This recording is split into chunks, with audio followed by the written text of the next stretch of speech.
Qadınlara güvən yoxdur inancı olan bir oğlan heç vaxt güvənilir bir qadınla qarşılaşa bilməz. Bir xanımla qarşılaşa bilməz.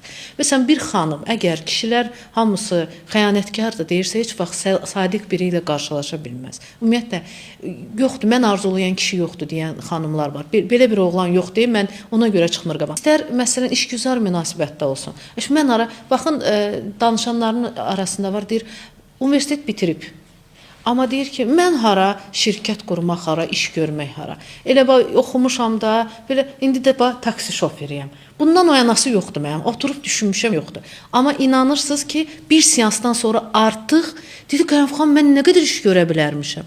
Və yaxud da ki, burada ala qarğa bala çıxartmaz. Gedir xaricə, xaricdə deyir ki, burada vətəndaş olmalısan ki bunu. Yəni özünə maneələr qoyur şuur altında. Maneələr var zaten burada. Biz onları dəyişdikcə insan özü-özünü aparır. Yenə də deyirəm, dəyişimi biz etmirik. Biz sadəcə necə etməyi, texnikanı təqdim edirik.